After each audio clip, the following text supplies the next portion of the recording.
So Harun says, what's the ruling on being shirtless amongst your buddies? We live in a dorm and go to the gym together, and most guys just don't wear shirts and are usually only in their track pants. Is that okay?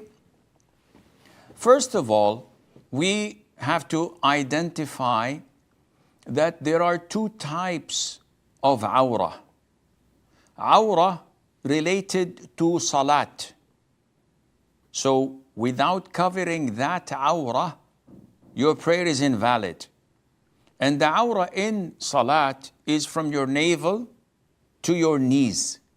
This is the awrah of men in prayer. Now, there is another type of awrah known as awrah in looking at, not in prayer. Awratun nadhar, as they call it in Arabic. And this is related to what a Muslim should conceal and not show without any legitimate reason.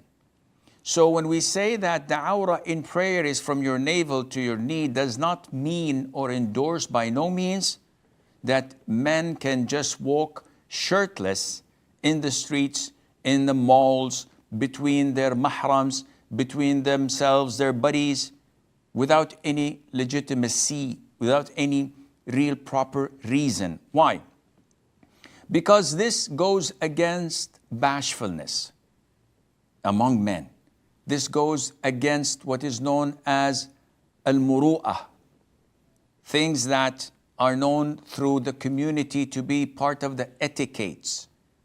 So it is something that people look down at and could not consider it to be appropriate. You don't expect an imam of a masjid to come shirtless to the masjid, for example, or to appear shirtless in front of the viewers or in front of people. That wouldn't be at all acceptable, though it's not awrah. So he's not doing any sin. No. Covering the body is part of nature. It is part of Allah's favors and blessing, who allowed us to cover ourselves with feathers, with leather, with clothes.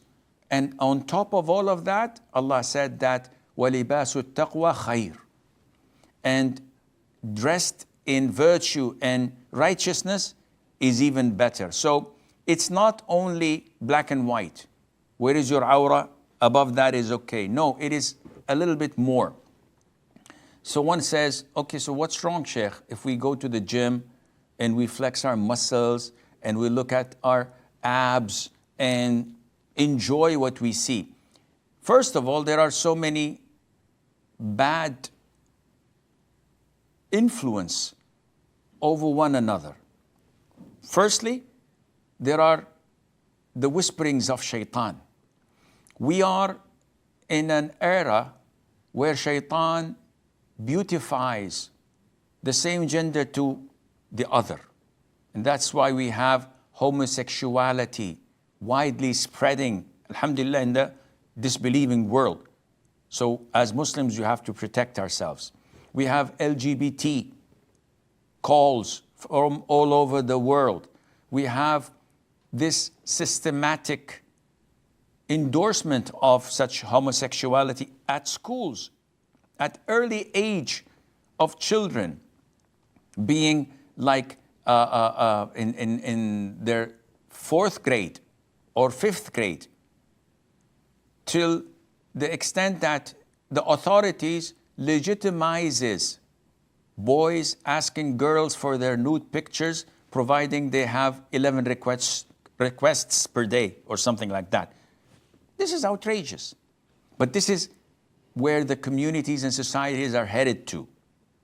So Islam builds a very high wall that prevents people from penetrating that wall or climbing over it to protect the community. So feelings of mutual liking among homosexuals would be prevented. Also, when you expose your body like this, definitely you will attract evil eye. envy, people who like what they see and say, whoa. And this, by the way, happened at the time of the Prophet ﷺ. When one of the companions looked at another and he saw his skin was so soft and clean, he gave him an evil eye, which made that companion, Sahl ibn Hanif, fall immediately on the ground sick.